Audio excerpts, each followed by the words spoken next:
This is Defenders TV Podcast, episode 139, about Jessica Jones, season 2, episode 2, aka Freak Accident.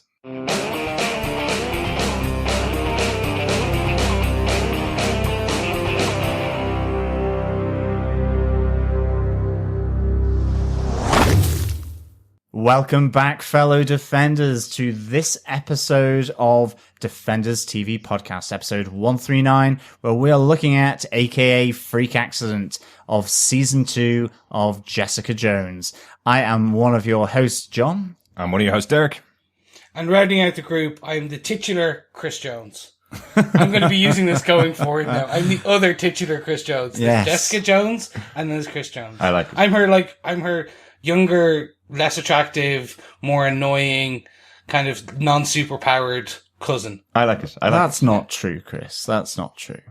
What? No, Well, all of actually, those I'm superpowered, things. but I'm actually All annoying. of those things. No, it's not true. But as we get into the guts of episode 2 of Jessica Jones, yes, the plural of mongoose is mongooses, but very rarely mongoose. So there we go. I like it. If you're wondering what that's from, then you missed our first episode of Jessica Jones, where we discussed what could possibly be the plural of mongoose. Yeah, mongooses or mongoose. I think we got that right. It's very rarely mongoose, apparently. It's a very rare use of it, but it is there in use. So we did get both of those right as suggestions. So. Yes, and it is a cackle of mongoose as well. That may also not be true, just like Chris being Jessica Jones's cousin. I do like the idea of a cackle of monkeys. Like, that is the worst way to die. How'd he die? He was mauled to death by a cackle of monkeys. Yes, exactly. You can't help but smile. It's like, oh god, no. It's like when a clown dies. You're like, oh, but at least he died doing what he loved. Making people smile. But anyway, before I get myself into any more trouble, should we crack on, guys? Absolutely. We hope you've subscribed to the podcast to get all of our episodes for Jessica Jones. If you haven't, you can go over to our webpage at defenderstvpodcast.com. Loads of subscribe links for all of the drunk and sober podcast catchers out there, including Apple Podcasts and Google Play. Loads of different options there for you. Just make sure you go over to the website and do that. While you're over there, you can also leave a voicemail for us with any of your thoughts on all 13 episodes of Jessica Jones, or any of the episodes that you want to talk about. Just go to the side of the website, this little send voicemail button, click it, and you can send us 90 seconds of your thoughts about the episodes. Yes, don't be shy. Leave a voicemail. But if you don't want your voice coming across the airwaves, we can, as Chris said previously, in our first podcast, we can read them out for you. Please head on over to our Facebook group at facebook.com/groups/Defenders TV Podcast and join in the discussion and the community over on our spoiler comment posts, where we can talk all things Jessica Jones from each of the episodes as we put up the spoiler posts. Mm-hmm. And we generally post these spoilerific comment posts just before we record our podcast. So please come on, head on over and get involved with all the other fellow Defenders. Yes, but we also have a third option because we love things in 3 here. So you can also send us your email feedback to feedback@defenderstvpodcast.com.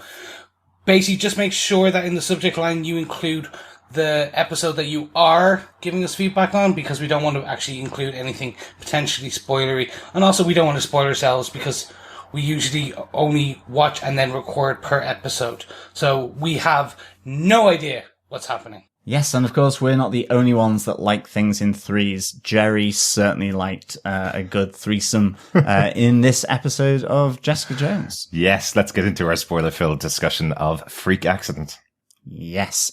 Derek, what are some of the episode details? This episode was written by Aida Masaka Corral. You may recognize her name back from Luke Cage, season 1. She wrote 2 individual episodes for that season. She wrote Blown at the Spot, which was episode 8 of the season, and she wrote You Know My Steez, which was the season 1 finale. Being trusted with the season 1 finale of a show like Luke Cage, where you've got such a central voice like Chiyohidari Coker, who's guiding the show all the way through, and being trusted with that final episode obviously means you've got a good bit of talent, and great to see her being brought back for this episode of Jessica Jones.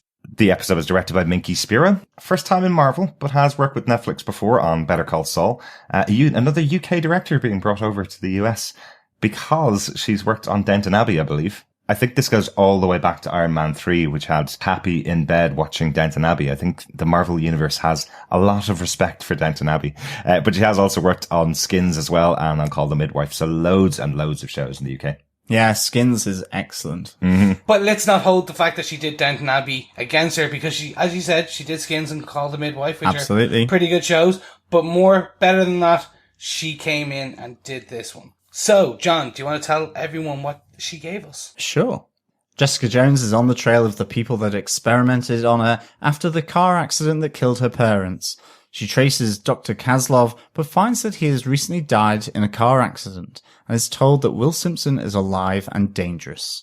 Trying to find a connection between the victims, Jessica goes to the Wizard's apartment and finds out that he'd been trying to contact Trish. Meanwhile, Trish is also trying to use her contacts to find out more about IGH. This leads her on a path to meet Will Simpson, who has been trying to protect her from a freak created by IGH.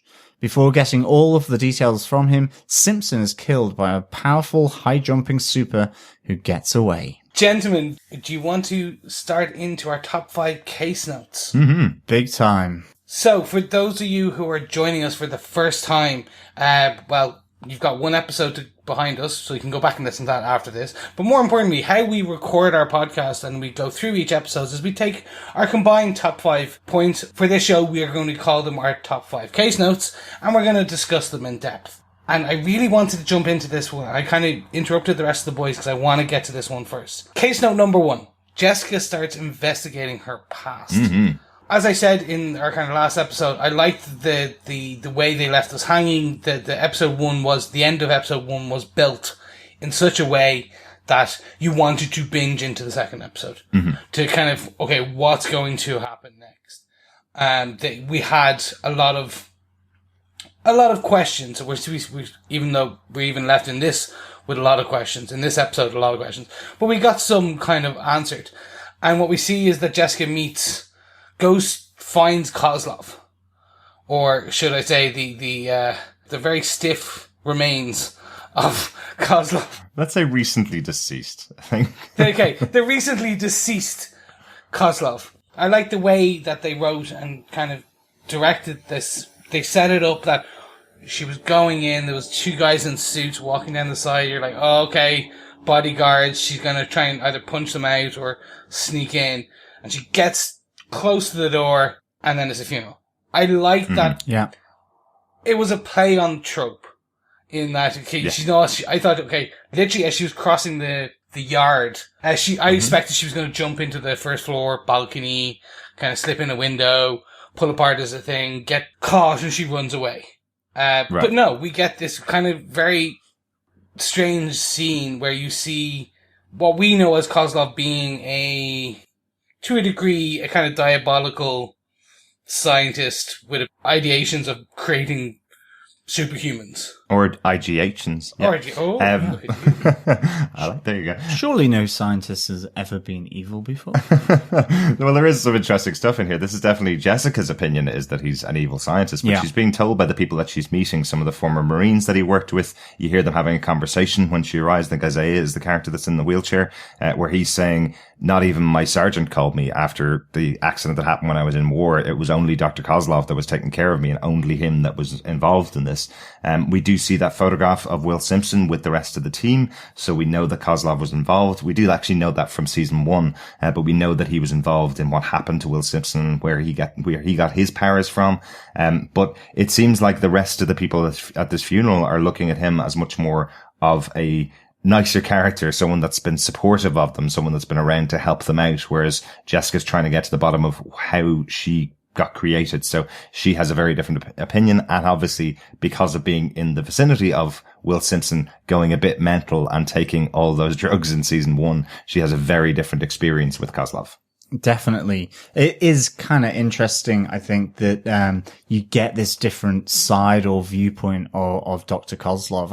And it's good because it does force Jessica to stop and think. I mean, and I really like that because it just undermines her certainty for that brief moment. And I think that it's such a nice little, device for Jessica, increasingly kind of questioning what she's doing. And I really like that. Mm-hmm. We also see Jessica, throw a disabled person over her shoulder as well.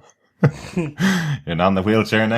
Exactly. I know, that was really harsh, wasn't it? It was very harsh. I mean, I was, the Marine who'd lost his legs and had been saved by Kozlov, comes face to face with a very uncompromising Jessica Jones, who, really does pull no punches in terms of how she will interrogate absolutely anyone. Mm-hmm. So really, interesting to see that, and obviously gets caught by, the grieving family, and has to make, a quick, sharp exit from the house. But she's in the office as well, trying to just really rummage around and get stuff to investigate Kozlov further. So really like this, you think there's going to be some kind of little punch up between her and the bodyguards that we're seen walking out. So it's just a nice little opener for Jessica Jones, really. Yeah, it kind of felt like the setup to a sitcom in a way. That moment where she thinks she's breaking in, like she's in Metal Gear Solid or something. She's trying to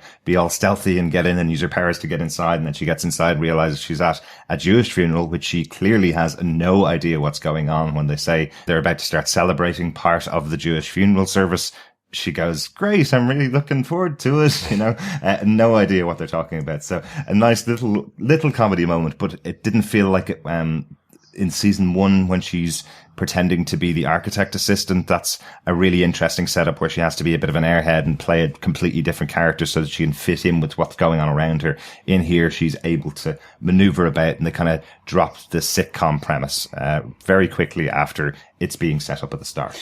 Yeah, well, one, if she was doing it Metal Gear Solid style, she'd be in a cardboard box, but that's enough said. That's true. Very true. The one bit I did want to kind of pull out on this is I have something in my gut is telling me the guy in the wheelchair is more related to this overarching story than just being a bystander character. Right.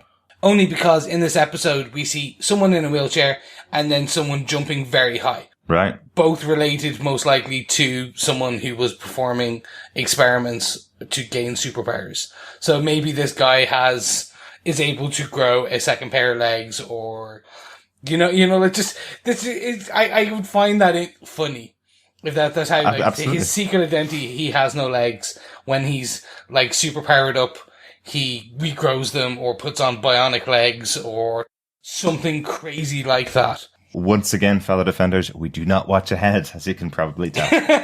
Thanks. Yeah. But okay, so we find two things out of this. One, as I said, that Kozlov, what they consider him a nice person. They consider him a great person.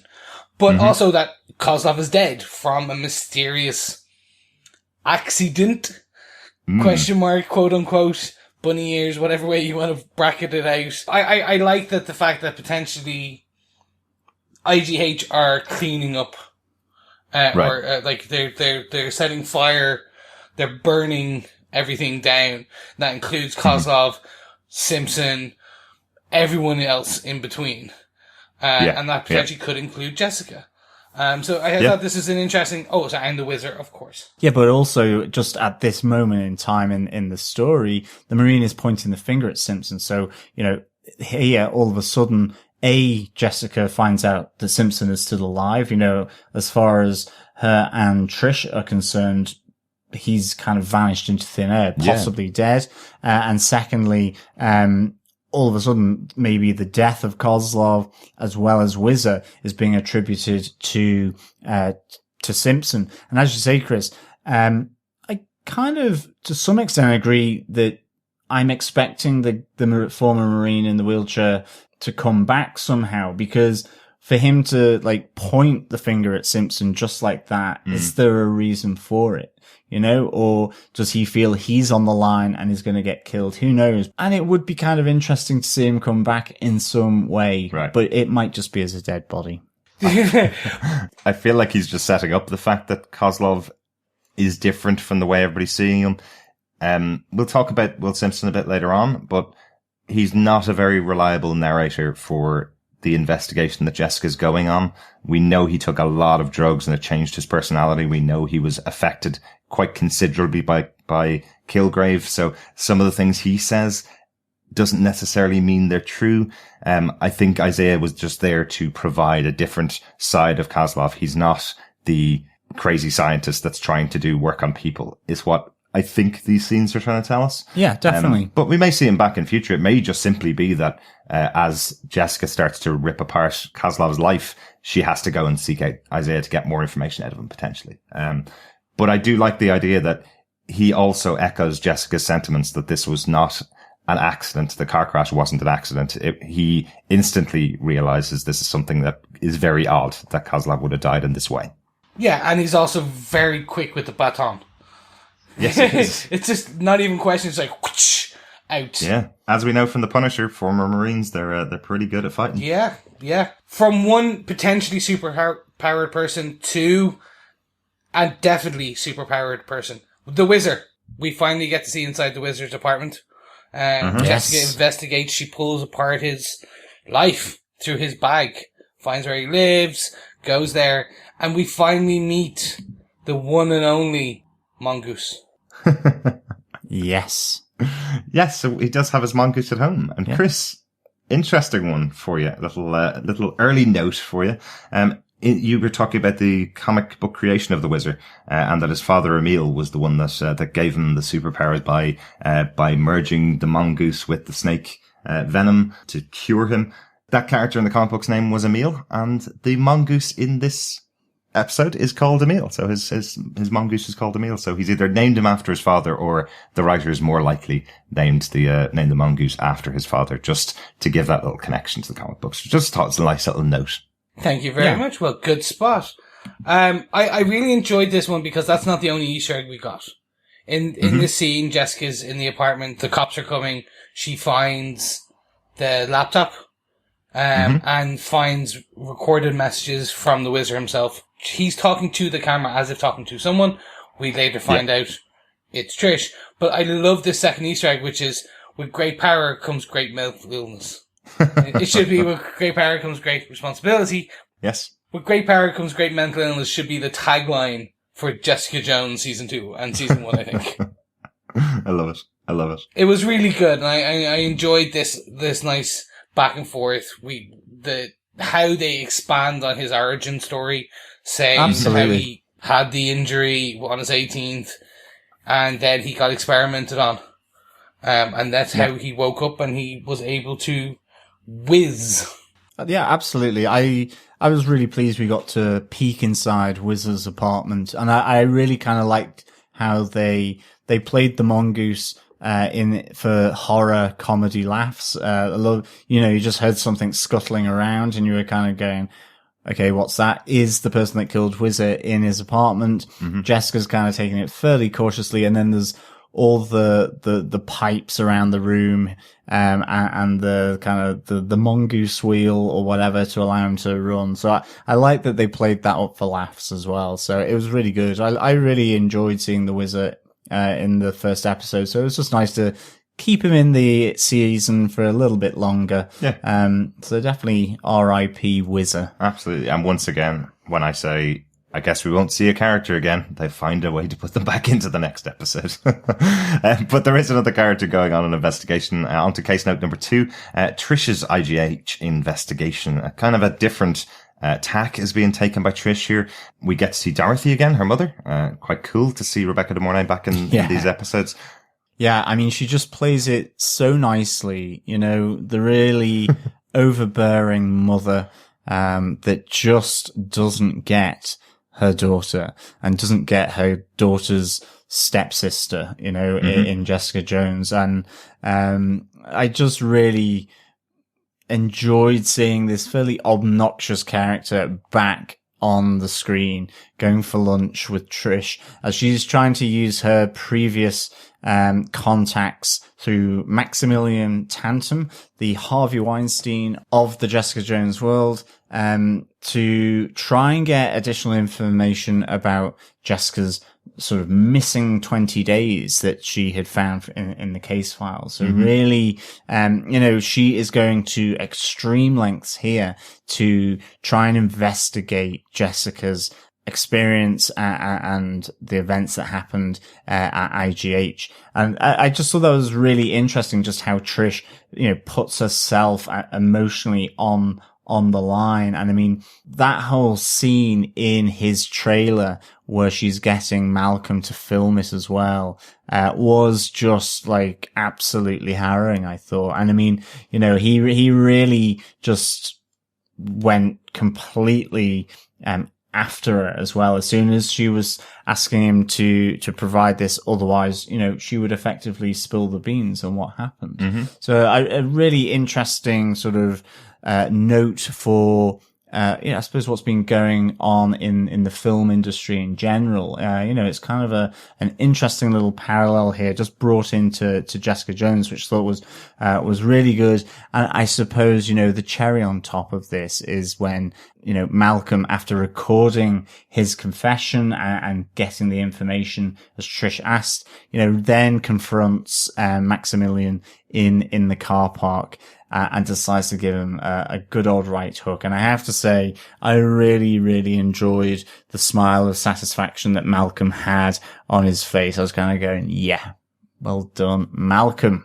Yeah, I don't think I've ever been with someone as much who's given someone a punch in the face. To quote Guardians of the Galaxy, this guy is an a-hole. He does instantly push back at Trish when she's trying to first off get his help. And when she doesn't get his help, she's effectively has to resort to going to him. Effectively, I was a 15-year-old child. I was put in your bed because my mother whored me out to get a job, basically. So just to obviously put it out there, this episode, all of these episodes were finished filming in 2017. The episodes were written in 2016, after Jessica Jones season 1 had obviously been completely released. The reason they were put on hold was because of the Defenders. So these episodes have been written quite a long time ago. So it is quite timely, obviously, in the news now, obviously with things like Harvey Weinstein going on, but this certainly wasn't written in the aftermath of Weinstein and filmed and put out there. This is something that was in the minds of the people that were involved in this show. And I know we know this now and know how long standing a lot of these, issues and a lot of these things that have been going on in Hollywood have been going on, but it just is hitting at the right time, as we've mentioned before. It seems like a really interesting conversation starter to have about what's been going on in the industry. And I like that it's here. It needed to be here. And I like that there's a punch to the face of this a-hole when Malcolm finds out what's happening. It's interesting that it was filmed then in 2017, because while I find this now, as you said, it's so timely and so relevant, it's interesting. We were given some indication in season 1 of some nefarious dealings the mother had done in order to get Trish and push Trish into certain ways. That's why Jessica's relationship with her is so bad. Jessica always. So in my head, while I was watching this, I made an assumption that this was probably a reshoot to re-highlight this issue.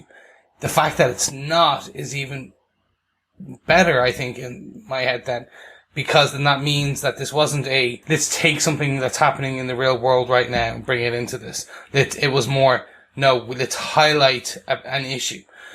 Similar, and this is where I kind of get onto my soapbox. We talked a lot about these real world allegories in Luke Cage, season 1. Yeah. We know that the showrunner of Luke Cage specifically put a lot of work into ensuring that these issues were highlighted. So I made an assumption that this was something similar. The fact that it's not then is even better, because what it truly means is that these potential writers and directors of Jessica Jones wanted to show something to the world before the current situation had happened. Mm-hmm. The bit I disagree with, and even though I really enjoyed it, was the punch, because I feel the punch is going to cause more hassle than it's worth. Because he can then say, someone attacked me, I was physically abused. Mm-hmm. Now, was it justified? Oh, yes. And was it amazingly satisfactory? Yes, it was. But I think from a storyline perspective, the fact that Malcolm punched him could cause trouble in episode 3 or 4 when he's like, well, you sent some goon after me to beat me up in order to make me do what you wanted to do. That's from a storyline perspective, then it becomes murky. I thought it was a fantastic, well-written scene, well-directed for a potentially sensitive subject.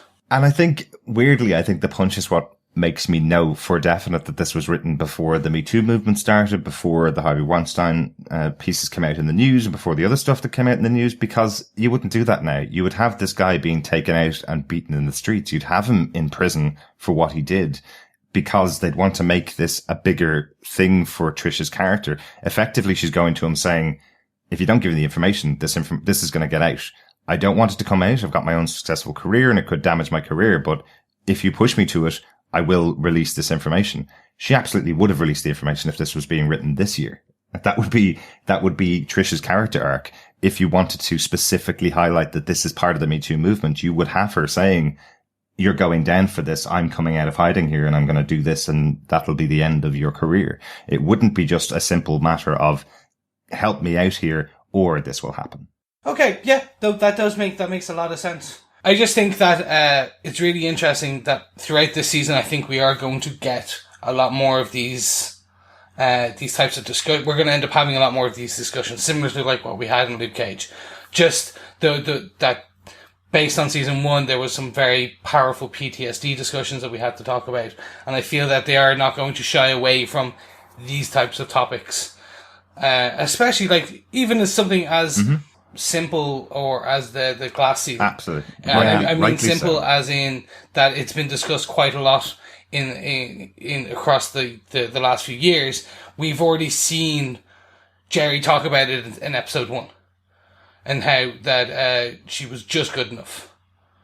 So I think that these things are going to continue and we're going to get a lot more of them throughout the season. Absolutely. I mean, I think the thing is, as well, is I think with all this going on, or whether Trish just simply doesn't answer mobile phones, you know, one of the other aspects of this whole investigation when she's at on the film set is that, you know, Jessica's trying to get hold of her because she knows that Simpson is out there. And that Simpson potentially is coming after her. And, you know, there's that real tension being built with Jessica trying to do that, as well as then her boyfriend Griffin also trying to get in contact with her as well, knowing what she, is doing. So I think that builds quite nicely towards, the end of this episode, for sure. I think, I was kind of surprised how quickly her and Malcolm got separated here. It's a little strange that they would go there together, to do something and then just like not agree to meet up afterwards. Cause Trish seems to be there walking around the caravans on the film set on her own, whilst Malcolm seemingly has just then focused on Maximilian to go and hit him. So there is that aspect here as well. But I do like the fact that in a sense, the whole thing with this Maximilian is so kind of traumatic for both of them to some extent, that they kind of completely lose one another and really, she's not answering her phone. And, you know, you know that there's this jeopardy coming down the line. Well, certainly the trauma for Trish is evident in the fact that she's there till dark and she's crying in the corner about what happened. But I think when she arrived with Malcolm, doesn't she say something to him like,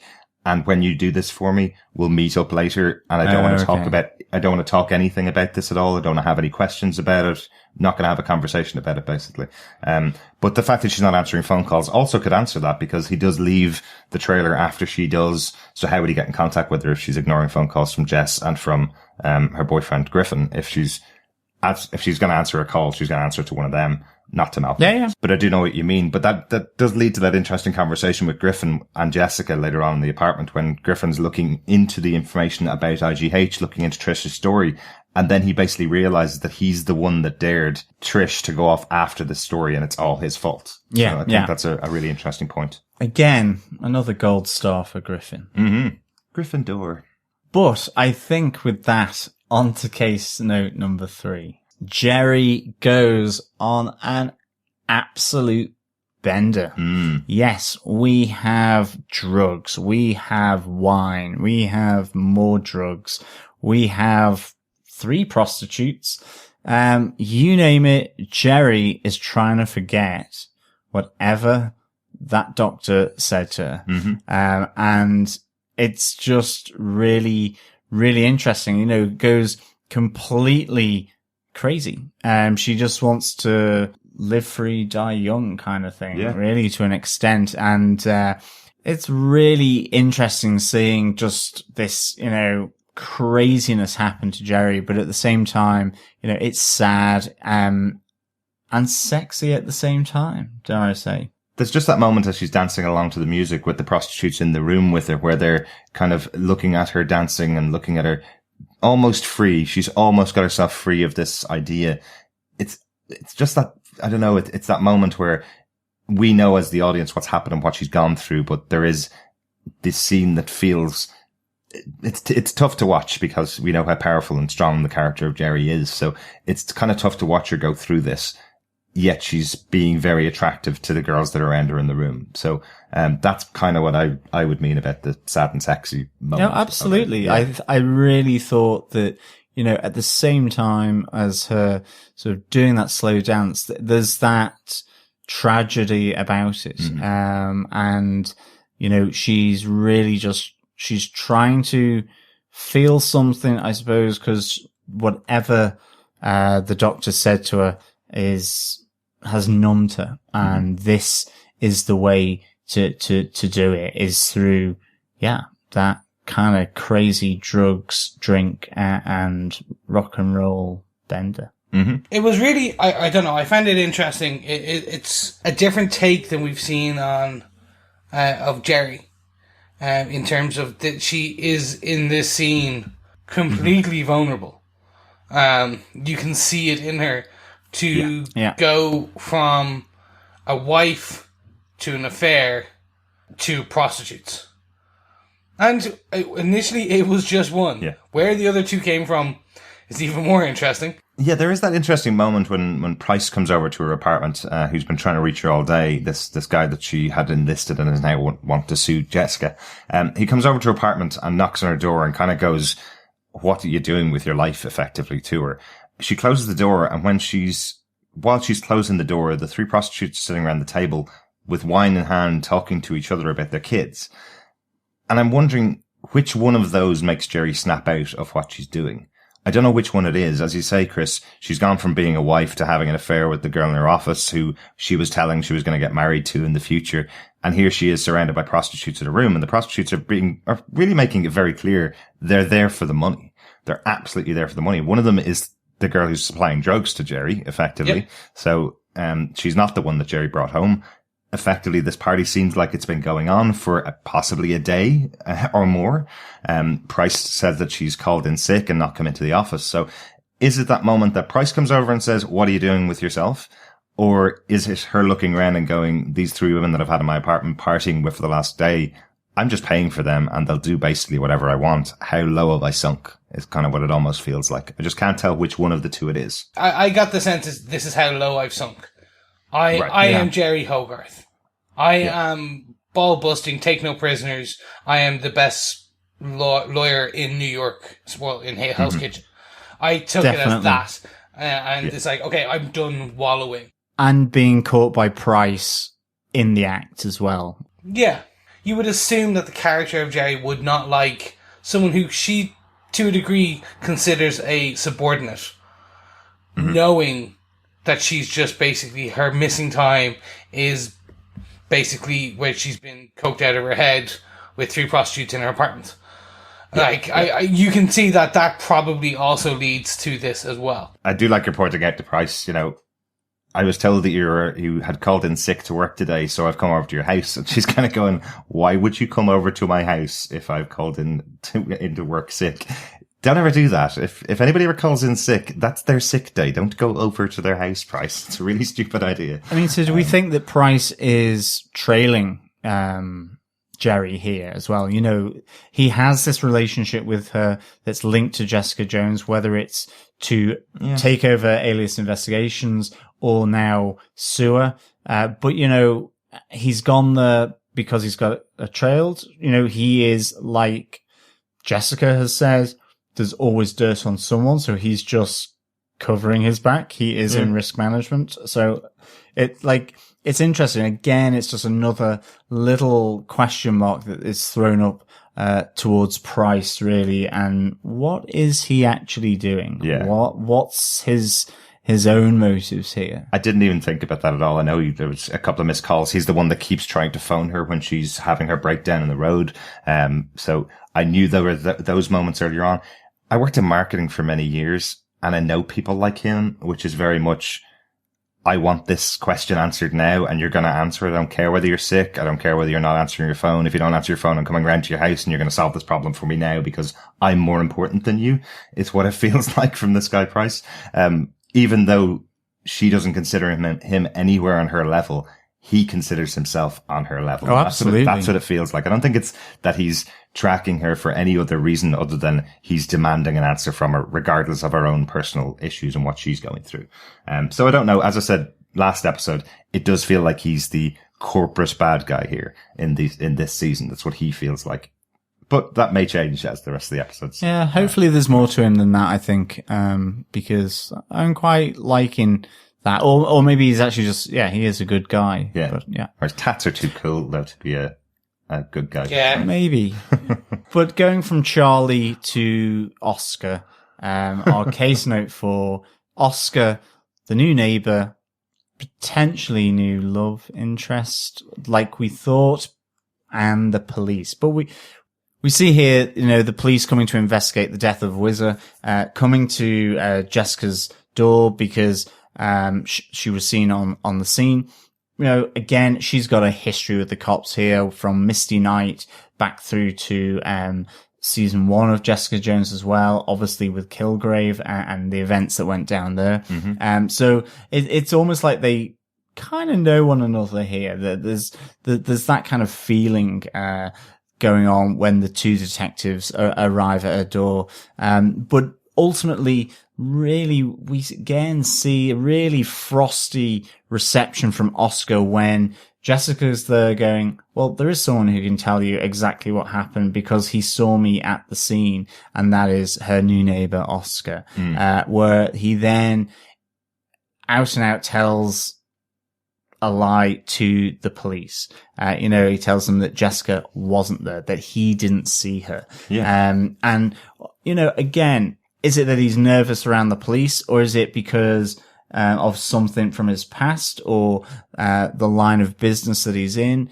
Or is it just, again, that kind of anti-Jessica element whereby he's got something against superpowered individuals? Mm-hmm. Yeah, it is interesting. I'm sure that's something that's going to come up in the next couple of episodes as well. But it is interesting that it does feel now like it is to do with Jessica and her powers. It feels like there's something there.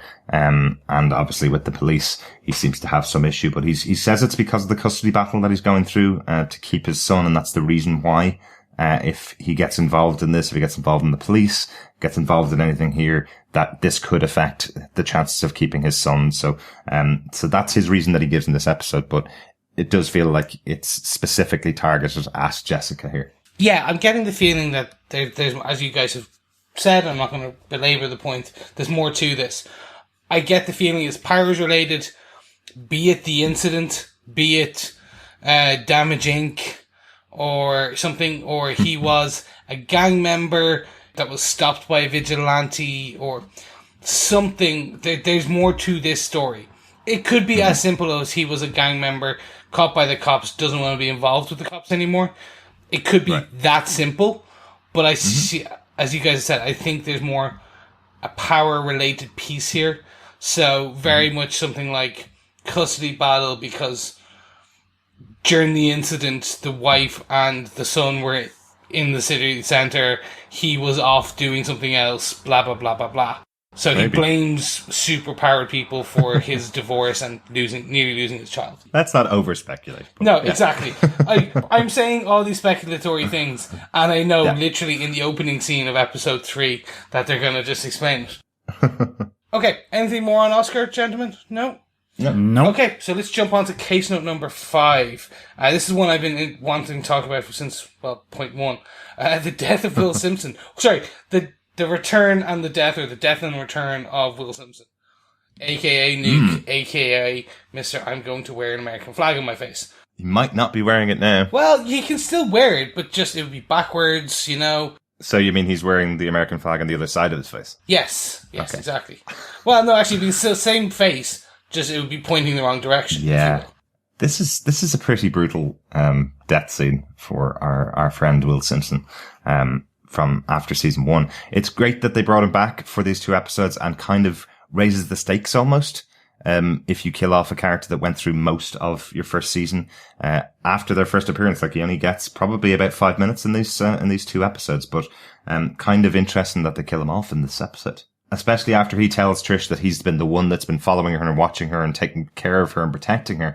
And we kind of find out from Jessica here that must be true because everybody connected to Trish that has known about IGH through Jessica's research, we find out has been killed other than her. So it feels like he has protected her and he has saved her a few times over the past few months. I'm hoping that this wasn't it. I'm hoping that he will come back, but I don't know. Okay, it's comic books. We've seen people come back from the dead in the Netflix universe anyway, and in the cinematic universe. But that was a head-twisting, other way break kind of job. Yep. So I'm a bit like, not sure about this. The reason I want him back more, though, is because I do like the actor Will Travel. I think he plays Will Simpson really well. I think it's a character that we could have got a really nice redemption arc again. Right. Where it's the fall and this is the return and redemption of him into what we would consider a very much vigilante, a Punisher style vigilante. In terms of he is superpowered in this, but he says, interestingly enough, the inhaler just makes him kind of super strong, doesn't make him bulletproof. So I do see that he could be this just kind of midpoint between, he's Jessica's aide when she needs that extra bit of backup. So I like that theory of having him there. That being said, it's new beginnings, very much like the last episode. So I feel that they are cleaning house a bit, where they can he's taken us from plot point A to plot point B. He's answered some questions, but now there's no need for him as a character unless they were going to make him more central to this plot. Yeah. But I do think it's interesting. Obviously, he's killed by the monster, as Jessica has been calling out throughout the episode, the one that leaps over Jessica's head and runs out at the end of the episode. What I think is interesting is that, as I mentioned, she called out that Simpson has been the one protecting Trish since the beginning. So not Jessica, not Trish herself, that these things, this monster or this creature or this freak has been following Trish for months, and Simpson has been the one taking care of her and making sure. So what does that mean for Trish in future? When she gets into trouble, which she now will because nobody's there protecting her, what's going to happen? It'll be interesting to find out. Yeah, definitely. I mean, I really liked this kind of resolution to Will Simpson's character, and I'm glad it ended on like that kind of positive note between him and Trish. You know, they were dating. He kind of lost the run of himself. In fact, it was almost PTSD as well, you know, back from the army, trying to kind of maintain that kind of discipline through the police force, but then just really, falling into a bad situation and then getting caught up with Jessica Jones and Trish's events with Kilgrave. So I thought this was really, really good. And I'm really intrigued to see who or what this leaping monster is. Maybe another hint that Jessica as well only leaps and doesn't fly. It seems, is it similar? I couldn't resist, Chris. But I would really like to think that it could be a woman as well. that, you know, there's this idea in terms of when you see the monster that possibly it's a man. But it would be really interesting to think that it is maybe not that masculine. There's something here. I'm just really intrigued to see, you know, once we finally get to who this monster is. So far, we know about 3 monsters. We know about Jessica. Mm-hmm. We know about the disfigured gentleman who was either trying to help her or attack her in the flashbacks. And we know about the wizard. Disfigured person. I will just stress that at the moment as well. Well, again, you're right. Disfigured person. Yeah. So we know about 3. Will being an extension to a degree, but not really, because he's not really superpowered. The drugs give him, okay, so we imagine that, right? So we know about 3. We don't know what the disfigured person's power set is, but I think they're trying to make you believe that person, that disfigured person, is this person leaping over.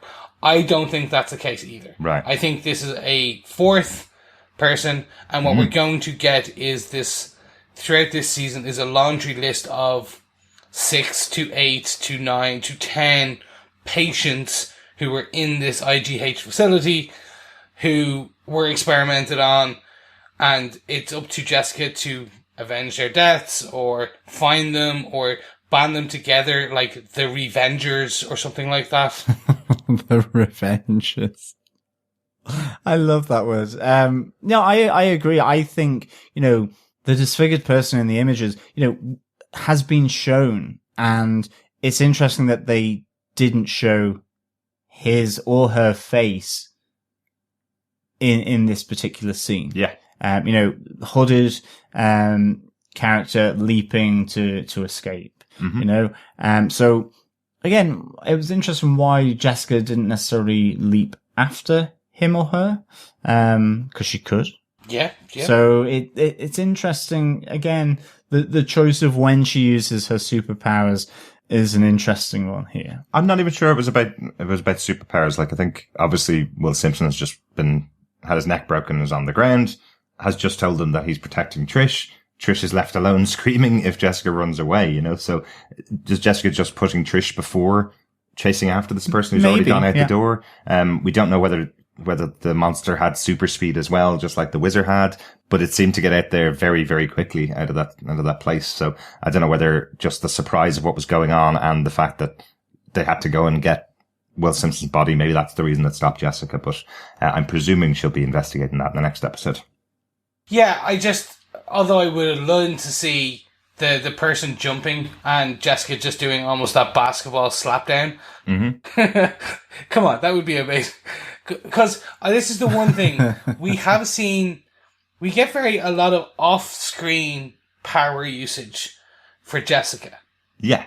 Aside from the bending of a bit of metal and so she'll bend metal and the chair, for example, in episode 1, or her just sitting on the ledge of a building and then jumping off. Mm-hmm. Or that we see her up at the top of a building looking at Price. Yeah. What I really want to see is more of what we got towards the end, which is Jessica being a super powered individual, like a Captain America style, like she's just pure lifting cars or flying, jumping. I don't care. I just want to see her do it. No, I agree, Chris. Like, I really want to see her laser eyes, because like she's got them, hasn't she? You know what I mean. I think you're both going to be very, very disappointed. Netflix, if it's one thing it's shown us, is that they will do a few scenes of action in amongst their drama show, because really they're trying to appeal to the biggest audience possible.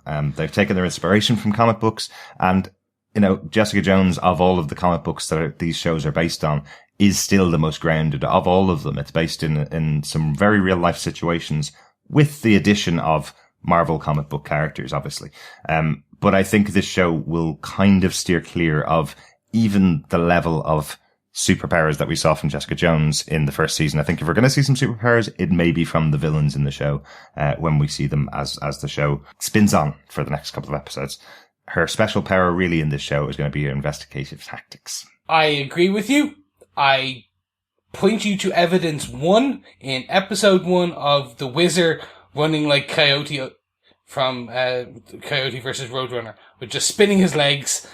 If we can get that special effects, we can get Jessica jumping or flying. I'm not saying we can't. I'm saying we most likely won't. So don't be holding out hope for The Flash on Netflix, because we've seen one speedster on this episode. And I'm really happy with that. I hope they focus on the story, rather than focusing on the special effects, to be honest, because they're doing a good job in the first 2 episodes so far. Boys, any notes about the episode? None from me, unfortunately, in this episode. I was too engrossed. The only one that got me was just something we mentioned when we were talking about the trailer. We thought it was Rosie's bar that Jessica was sitting in, having her 3 shots of whiskey from, unfortunately, a bottle we couldn't tell for this episode. Yeah, I couldn't catch what bottle that was. But we don't think this is Rosie's bar. It's just named bar on the outside. We know Rosie's is the opposite way round. The window is on the opposite side to where Jessica was sitting in this bar, because the window faces into the room where the pool table is, when Foggy and Matt are playing pool back in Daredevil. So either they've used the set and they've just flipped the camera around, which is entirely possible, but it's not Rosie's. She's not in there, unfortunately. That's also where she does have her dangerous encounter with a guy who says she's got a hot ass, which I thought was hilarious. Thought it was just a really funny moment, because it was either like, I'm going to have sex with this guy or I'm going to punch his head off, in one of my wonderful, powerful punches. I'm surprised it went that way. Absolutely. A bit of toilet sex from Jessica. Uh-huh.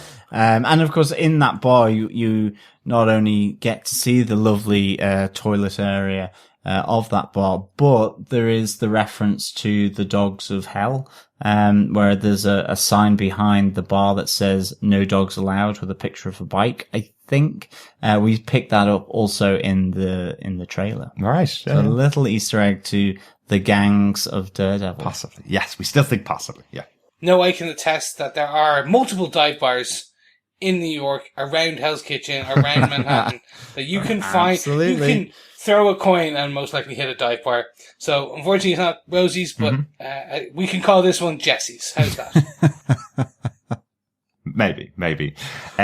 Another note, the other one we've been watching out for ever since episode 1 of Jessica Jones, where she lost the front door of Alias Investigations. It does seem like in season 2, she's going to be smashing down a lot of doors. In episode 1, we saw her take out Price's door by throwing him through it. In this episode, we see her taking down Dorothy's door, Trisha's mother's door, in order to get into her apartment. So it looks like Jessica's front door will stay safe if these episodes are to go by. Possibly. But I like that one episode after another here, we've gotten 2 different doors smashed or broken in somewhere else, not in Alias Investigations. Possibly, but yeah, it's interesting because I do feel that we're getting kind of a quite long, drawn out joke here with Malcolm, because at the end of Defenders, Malcolm is repairing her wall with some polyfiller and some plaster at the back, when you still see those 5 or 6 patches that are still being unpainted, which I think is really cool. Yeah. And we're now seeing him move on to the new sort of open hatchway in her apartment as well. Yeah. And I have this feeling that he's going to spend an awful lot of time being very meticulous, really helping her out, doing a really good job on it all. And then something's going to get thrown through the wall, or, there's going to be another bit of chaos that happens in Jessica's apartment, which leads to mass destruction of her apartment. Yeah, I do think that the showrunner and writer are kind of trolling us on the fact that Jessica's door hasn't been broken yet. Did you notice the comment from the cops as they arrived? When one of the cops walks up to her front door and goes, "I don't know what to do with doors like this inside a building. Is this a house or a business? I don't really know." And in the past, obviously, even though it had been smashed and had been covered over with black plastic bags or been repaired over and over again throughout the season, nobody ever questioned whether this was a business or not. Everybody knows that this is where Jessica Jones of Alias Investigation works. But I do think they're trolling us a little bit for that moment when her entire place gets trashed. Yeah, Definitely. that's Probably what by I'm thinking. Price. I'm just waiting for it now. And basically what will happen is I'm going mass explosion or some form of devastation. She moves in with Trish. I'm done speculating. Good man. I'm like, there's so many ideas. I really wish I could be part of the writing staff, but they would they already have done 10 times a better job than I could. There'd be too many tropes with Yeah, it would be like, I hate myself so much, but this is so easy. A man walks into a bar. A dog follows. Oh, wow, Chris. Is that all you can come up with? Okay, Well, tune in, ladies and gentlemen, for the next in the series of Marvel Netflix shows. The One Man and His Dog. One final note from me. We see a booty call from Malcolm Ducasse in this episode. Did you see that moment where he's has that conversation with Jessica at 4 a.m.? He's still working in her office. Jessica's there on the phone to him, getting information from just after she's thrown the guy out of her sex toilet, in the bar. And then she goes to him, you gotta go home, and he gets a booty call and realizes he can take the day off tomorrow as well. This is going to be pretty good. And that's why he's then working with Trish, because he has the day off, but he's been sleeping with a woman with also bloody cool tattoos. The tattoos are so cool on her back that I'm wondering, will that come back in future again? It's another character that I'm going, is this a bad guy? Because we don't see her face, we don't see the body, all we see is her back with the cool tattoos on it. And then you're kind of going, yeah, but I've also seen that in normal situation comedies and normal drama shows. You don't see a character just trying to set up the fact that Malcolm does have somebody that he's sleeping with and some relationship going on with this girl. Annette, I think her name is, from the text message that he gets. That's the thing. I mean, I think from season 1, Kilgrave pervaded that apartment block so much with Malcolm, with the neighbors upstairs. He just permeated that apartment block. And, you know, already you've got Oscar and now you've got Malcolm, and you're just thinking, can you trust this person, Malcolm? Or are those tattoos a signifier that maybe IGH have got their evil claws into them and have done really cool tattoos on their body? Maybe. Yeah, no, I think that's a potential character. Good catch on the note. It's definitely, I think, going to be a returning character, because we saw her name, her face on the phone, but then we didn't see her interact with Malcolm on. Now, it's going to be, could be a big character, it could be a small returning, just to show that he, as you said, he has a life outside, that he is trying to rebuild his life, so he's going on booty calls. Or it could be nothing at all. Just speculating. Again, because of tattoos. You can tell I don't have tattoos, I just find them so intriguing, and usually on bad guys. Chris. Hey, my tattoos are beautiful, so my mother says. Only joking. That's it for my notes. Yep, that's definitely it. Chris, do you want to talk about what you thought about this episode? Do you defend season 2, episode 2, aka Freak Accident? I do. I'm borderline. Now, let me explain why. So, I've gotten my full 2 hours into this, right? I am interested. I want to know where it's going. It feels very slow. I think that's the best way I can describe it. I can see what they're trying to do. They are trying to potentially attract people who haven't watched the episode or season 1 or the Defenders. They're trying to get a lot of exposition in, but also trying to give people like us who are already invested in the universe, invested in the character, enough that makes us want to continue on. That's why we got the shock moment at the end of episode 1. That's why we got the shock moment at the end of episode 2. But some of it feels like filler. That filler, to me, is most likely what a new viewer will deem as exposition and understanding and background. So I understand why they are doing it. Do I like it? No. Because I am that guy who's like, I'm already invested in the universe. You don't need to buy me. I'm here. Just give me the new story.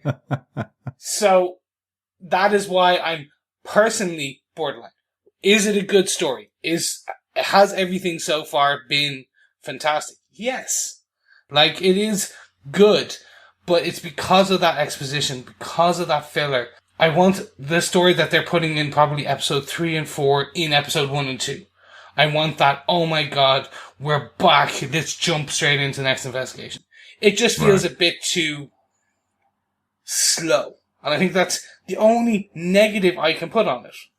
But that negative comes with a caveat is I know why they're doing it. So, as of right now, defend episode 1, defend episode 2. with the caveat that everyone should understand it is quite slow. John, do you defend Jessica Jones Season 2, Episode 2, aka Freak Accident? Yes, I do defend this episode of Jessica Jones. I give this 3 mongoose out of 5.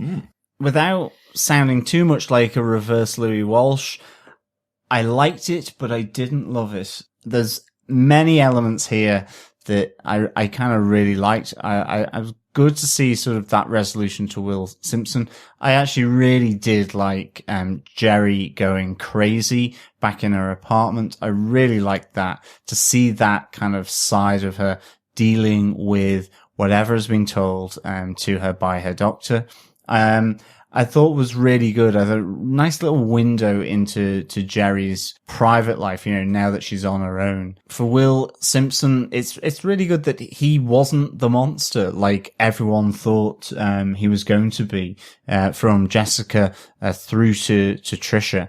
And it was good to see him really stand up for Trish here, be her protector, that kind of link back to season 1, that he hasn't turned out all badly from his experiences. So I kind of really like that. I love the little reference and sideline back into Wiz's apartment and the mongoose. It really, I really did like it. I think, as Chris said, for me, the pacing just really was quite slow on this, and in some cases I didn't really invest in what Trish or Jessica were doing so much, actually, particularly Trish. Jessica more so, I like where that's coming from, in terms of finding out her past. It's not that I'm against that in any way. I think I just kind of lost that investment a little in this episode because of how slow it went. But I still think it's a really solid episode. I think the Marvel Netflix stuff scores highly. I think I've always defended them. I may be a couple where I haven't defended them. And I think this is a really good episode. But I think, when you begin comparing it to the previous episode, and to other Defenders series, I kind of just wanted a little bit more speed to this. And at the moment as well, I've kind of lost on Oscar, the new neighbor. I'm like, don't really get what his deal is. So I hope they explain that as well. But yeah, I do defend this episode of Jessica Jones. And I think there's a lot of good stuff in this episode to really get your hooks into. I see what you mean. So, Derek, do you defend episode 2, aka Freak Accident, of Jessica Jones? I do defend this episode. Like you guys, I do understand that it does feel a little bit slower, but probably different to you guys, because that's absolutely the kind of speed I need Jessica Jones to go at. We're only 2 episodes into a 13-episode series. There's lots and lots of stuff to put these characters in their positions for the series. I'm not that kind of guy that needs 30 minutes of action, 30 minutes of drama. I can absolutely sit back and watch these characters just interact. I think I said that during Defenders. I'd love if they'd slowed down a couple of times and allowed Malcolm and Trish and Jessica to interact together a bit more, because it felt like it was going at breakneck speed, and we ended off finishing a series in 8 episodes going, that was all action with nothing really going on with the background characters. So it's great that we're getting that in this show. After the first episode and this episode, it now does feel like much more of an ensemble show than last season of Jessica Jones, which was much more about her relationship with Kilgrave.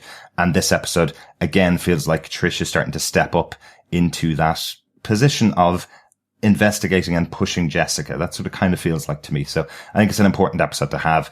I do defend it, but I definitely take on board and definitely agree with you guys that it's a slower episode than the first episode was. So hopefully lots more good stuff coming in the rest of the season. Yes, absolutely. Yeah, that wraps up our defend. And of course, because we're recording in advance of the release of Jessica Jones on the 8th of March, then of course we don't have any feedback for this episode. Remember though, when you start binge watching or going along at our pace or going along at any pace that you want to, you can send in voicemails through our website at Defenders TV Podcast. You can email us over at feedback@defenderstvpodcast.com, or come on over and join our Facebook group. Head on over to facebook.com/groups/Defenders TV Podcast and leave any of your thoughts within our spoiler-filled comment posts for each of the episodes. And of course, we are on Twitter at DefendersCast, so you can always send in some thoughts on Twitter as well. And importantly, please share the love. Head on over and subscribe to the podcast at any drunk or sober podcast catcher, either Apple Podcasts or Google Play. Please rate us and leave a review. It is great to share the podcast. Yes, and please, if you can, on our ongoing segment of where I am asking you, our fellow defenders, to tell your sisters, or even not your sister, anyone who is a sister, all about Jessica Jones, and more importantly, all about Defenders TV podcast, and because it is the one true source of everything Jessica Jones. So do me a solid, go tell a sister all about us, and you know what? Send me proof. Get them to come on over to facebook.com/group/Defenders TV podcast and say, I am a sister and I was sent here by a fellow defender. Well, you're just going to have a load of nuns joining us, aren't we?